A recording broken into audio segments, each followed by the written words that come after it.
भारत की बढ़ती मुस्लिम देशों के साथ दोस्ती किसी से छिपी नहीं है। भारत जिस स्तर पर मुस्लिम देशों तक अपनी पहुंच को बढ़ा रहा है, निसंदेह ये भारत के लिए बहुत बड़ी बात है और हर क्षेत्र में भारत को मजबूती देने वाला एक अहम कदम भी है। मुस्लिम देशों के साथ बढ़ती नजदीकी जहां पाकिस्तान को रास नहीं आ रही, वहीं भारत ये चाहता है कि जिन जिन देशों के साथ उसकी दोस्ती है या फिर दोस्ती स्थापित हो रही है, वो देश अगर दुश्मन है तो आपस में करीब आ जाएं, जैसे ईरान और सऊदी। और वो हुआ भी। ईरान और सऊदी अब एक दूसरे के करीब आ रहे हैं। ईरानी विदेश मंत्री हुसैन अमीर अब्दुल्लाहियान और उनके सऊदी समकक्ष फैसल बिन फरहान अल सऊद ने फोन पर बातचीत की। दोनों नेताओं ने द्विपक्षीय सहयोग का विस्तार करने और गाजा पट्टी में इजरायल की कार्रवाइयों की निंदा करने का संकल्प लिया है। बता दें, इजरायल से छिड़ी जंग के बीच ईरान को पश्चिमी देशों ने जबरदस्त तरीके से घेर लिया है, खासकर अमेरिका बार बार ईरान पर दबाव बना रहा है और दुनिया में छिड़े इस युद्ध के लिए ईरान को जिम्मेदार मानता है।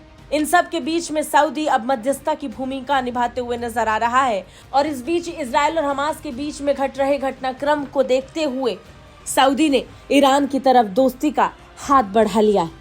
यानी ईरान और सऊदी के बीच अब दोस्ती की नींव रखी जा चुकी है। इसके बाद मुलाकातों का दौर भी शुरू होगा। ईरान और सऊदी फिर से एक दूसरे के करीब आएंगे, लेकिन ये अपने आप में ऐतिहासिक भी है। बात अगर इस फोन कॉल की करें तो ये फोन कॉल काफी महत्वपूर्ण माना जा रहा है।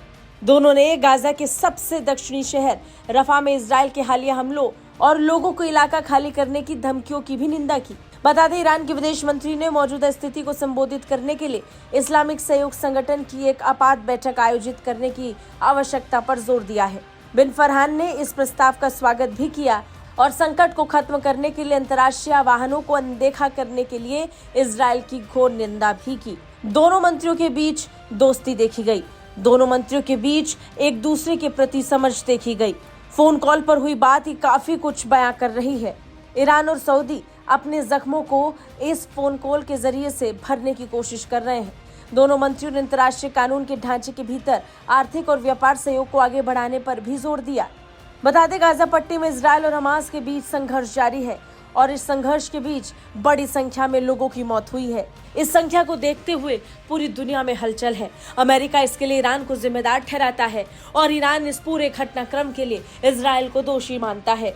ईरान के इर्द गिर्द भी काफी हमले हुए। ईरानी बेसों को अलग अलग देशों में अमेरिका द्वारा ध्वस्त किया गया और इन सब के बीच में ईरान अब सऊदी की तरफ दोस्ती का हाथ बढ़ा रहा है। निश्चित ही ये अमेरिका के लिए बड़ा झटका है, लेकिन भारत के लिए तो ये फायदेमंद ही है, क्योंकि ईरान और सऊदी अरब दोनों के साथ भारत के अच्छे संबंध है और इस लिहाज से ये बेहद महत्वपूर्ण घटना भी है। ब्यूरो रिपोर्ट, भारत तक।